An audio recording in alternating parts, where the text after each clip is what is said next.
Thanks to Bloomscape for sponsoring this episode.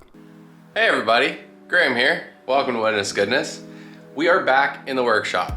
I got the Teardrop trailer behind me. It has been far too long since we've worked on it. We're at a point in which I need your guys' help. I'm struggling to come up with the best idea how we're going to mount this to my drawer base and then my drawer base to my actual trailer frame. There's been more than one or two comments and just friends that have told me they're unsure of the structural integrity if I just kind of mount it to that trailer base, being that it's just plywood. Part of me thinks making the two separate pieces, I mean, it definitely made it harder if I just did, if I just played with the width of the trailer itself, which is 4 feet. I mean, that to me is just a little bit narrow, and the width of this trailer, I can already tell it's gonna be a lot more comfortable to be in and store stuff. But being that it's 5 feet and my trailer base / drawer base is 4 feet, that's where we come to a little bit of problems. But like I said, where the trailer comes over the base, if I fiberglass that in there, 3 or 4 coats of fiberglass plus angle iron, and the fiberglass goes all the way around the bottom up into this trailer shell, do we think that's gonna be strong enough? I think it will be. I mean, they do this on boats, but I just don't know. To give you a better idea of what I'm thinking, okay?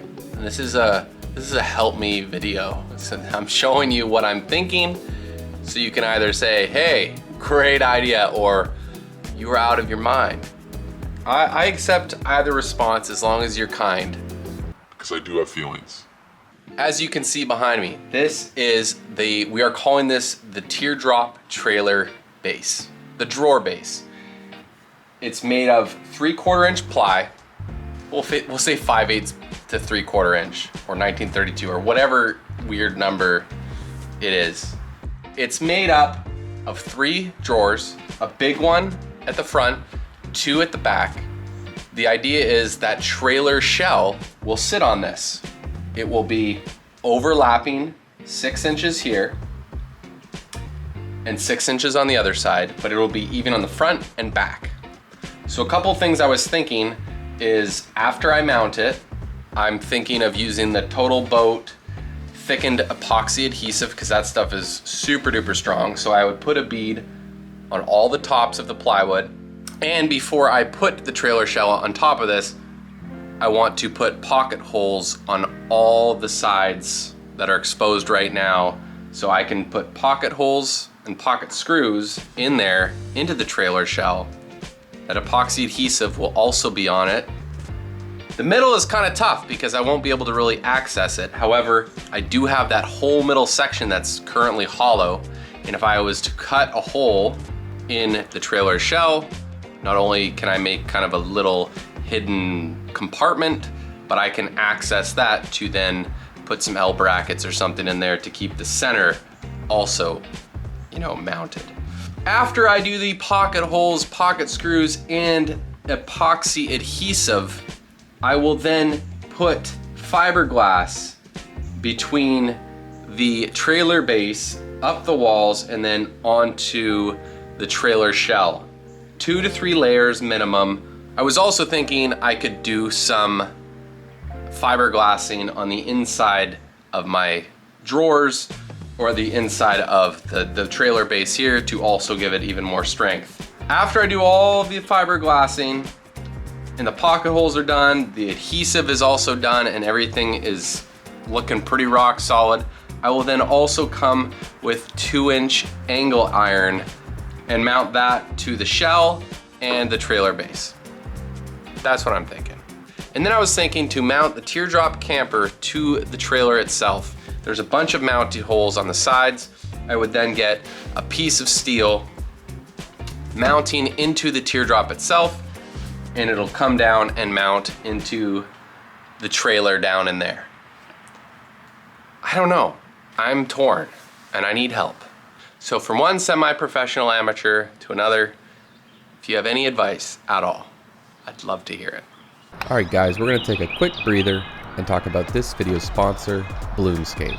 Bloomscape is able to bring the greenhouse experience online with their patented shipping technology, making it one of the only services delivering plants of all sizes across the United States. Founded by a family of horticulturists dating back 5 generations, your plants are coming from the absolute best.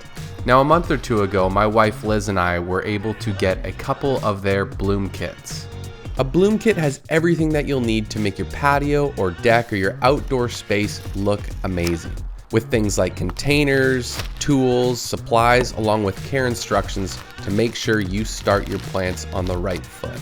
Liz and I had an absolute blast putting together our bloom kits. From selecting the plants online to the planters and soil, as soon as it arrived, it felt like a fun little experience.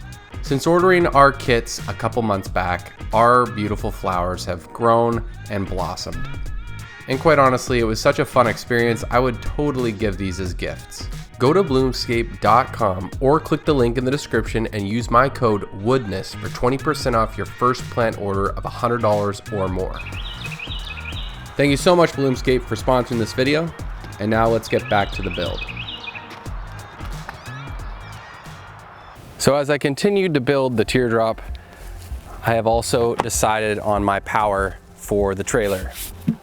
What you see here is the Bluetti EB70, which is a 700 watt-hour battery that has your AC outputs, DC outputs, and of course your input, which would be either solar or you plug it into your wall. So basically a solar generator, and the reason why I'm gonna use a solar generator for the teardrop is because it's an all-in-one system. Being that it even has a handle, it's portable, and it has literally everything in it that you'll need, especially for a smaller trailer like my teardrop, to power everything that I think you're gonna end up using in a trailer. If you were to make your own system, a lot of people do that because, you know, technically you can do it for cheaper, but I don't know if that's always the case, especially because these solar generators have gotten so flippin' awesome and so good. And again, being able to take it with you anywhere you go is in my opinion worth a lot of money. So I've got the Bluetti portable 200 watt solar panel here. I'm not gonna mount this onto my trailer, but the fact that I can have something that's portable, adjust it for the sun, so I'm not worried about the trailer being in the right angle, etc., etc. I mean, I don't know, that's pretty ideal if you ask me. So let's plug this in to show you how awesome this is. 140 watts, just like that. I'm not even really targeted at the sun, but let's go like that. So right now we're picking up 150 watts of solar. The best thing about this solar generator here is it's got a digital readout. So I know my input, how much watts are going in to my generator, and then the wattage coming out of my generator. So if I'm plugged in on any of these, it will show the output. So it's kind of cool because it gives you a good idea of how much solar you're actually getting versus how much electricity you're actually using. And you know, anytime you're doing kind of off-grid type things, that's helpful to know. So you can kind of gauge what are heavy power users and what are light power users. That's how easy it is. You need 2 things. And the generator comes with your cables that you will need to plug into any typical solar connection. And boom, we have 200 watt capability of solar to go in our solar generator and charge this battery whenever the sun is shining. So let's go over a few of the stats of the EB70 to give you an idea of like the capabilities of it and how versatile it actually is. So this is a 716 watt hour solar generator. It has a 700 watt inverter with 200 watt type C ports, 410 volt pure sine wave AC outlets, and you have your regular USB plugs as well, and your 12 volt plugs, including a cigarette lighter plug, just in case you have some of those electronics that you used in your car, you can still use with this solar generator. So the EB70 is paired with an extremely good battery. It's a lithium iron phosphate battery, which is extremely good quality. You will get 2,500 cycles, life cycles out of this thing. So lead acid is cheaper for sure, but it's not efficient in the long run, and you will get much better bang for your buck if you do get into the lithium family of batteries. The EB70 also has an MPPT charge controller, which is basically the higher end charge controller. It's more efficient. It allows you to charge your batteries a lot quicker with solar panels. And to give you an idea, so this little setup here, this 200 watt panel and the EB70 right beside me here, this thing can get fully charged within 4 to 4.5 hours while the sun's out with this 200 watt panel. But if you don't have solar, or you're wanting something that you can charge at home and bring with you, you can do that with their plug-in inverter that you just plug into the wall. And that too will take 4 to 4.5 hours to charge plugged into your house in a regular outlet. You can also charge it in your car on the way to something, but like this is the setup that I'm gonna do, and this is the setup that I just think is so killer. And just like that, it's fully charged. So let me show you how awesome this thing is. Let's go charge some Milwaukee batteries and see how it does. So basically, with this setup, I got 2 Milwaukee chargers. I've got a rapid charger here on the left, regular charger here on the right, 5 amp hour battery on the left, 2 amp hour battery on the right. And right away, it's showing my output. It's still going up. 147, 152. If I was connected to my 200 watt solar panel array, I would literally be charging directly, essentially, these batteries using the sun. So not only do you have all these power outputs down here, you have a wireless charging station right here. All you do is turn the DC energy on and throw your phone up top, and boom, it is now being charged wirelessly at the same time as my power tools are being charged. And I'm just running all my batteries completely empty, so we know how many of my batteries we can charge with that thing.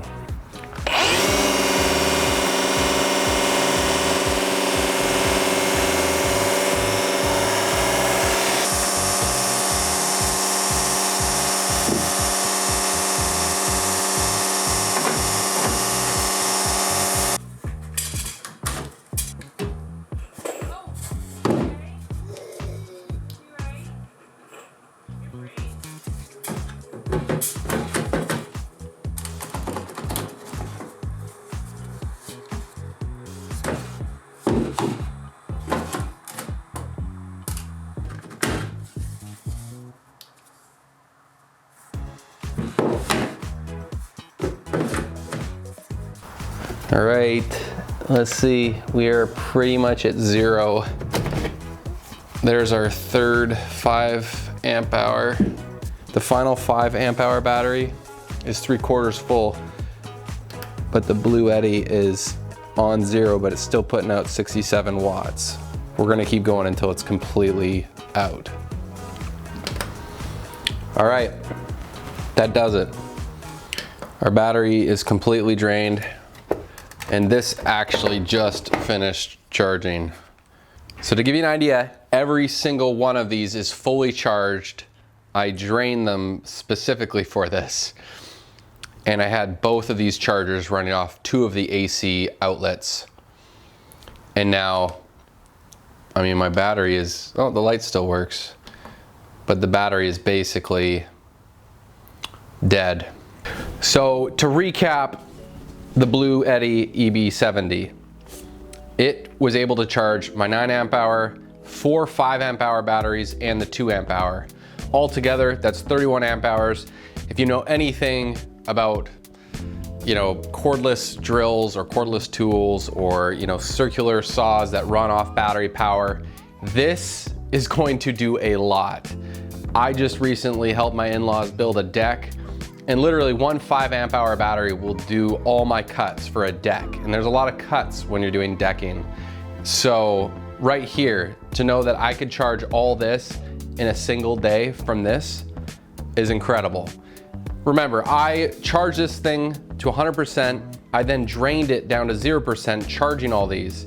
Obviously, if this was connected to a solar panel during the charging process, I would actually probably not lose almost any of my energy, because when these two chargers were plugged in, I was peaking at around 180 watts output.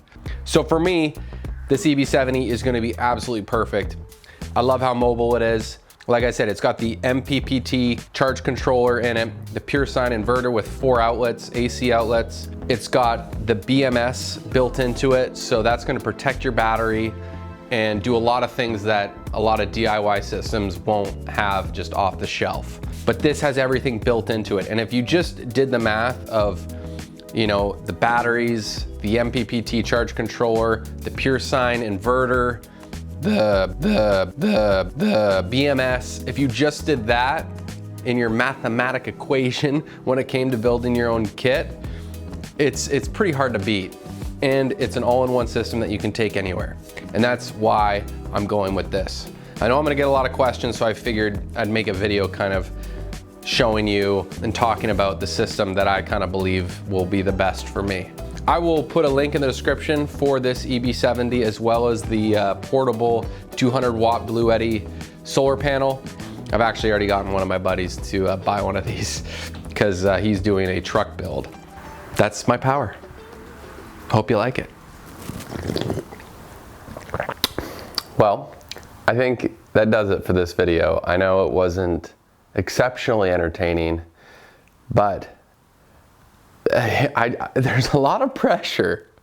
Not that you guys put it on me, but I put it on myself, because even though I am an official semi-professional amateur, I do in fact try to get things right the first time.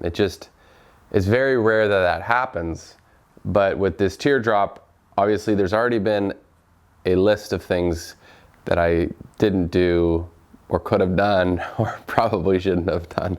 And you know, I'm just trying to avoid any big mistakes, because I want to finish this teardrop so we can start working on the next cabin. So I appreciate you guys. I appreciate you guys watching. And if you haven't subscribed, be sure to do so. And if you liked this video, smash that like button, even if you didn't like the video, because it helps me sleep at night. I will be looking anxiously at your guys' thoughts and comments in regards to the teardrop. If you like my idea of, you know, the fiberglass and the pocket holes, and if you think that's strong enough, I'm curious. As soon as I see what you guys think, I'm gonna make some decisions, and I'm just gonna go for it. And hopefully we will have another teardrop build next week.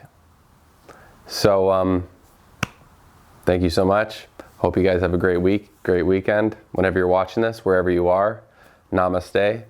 We'll see you later.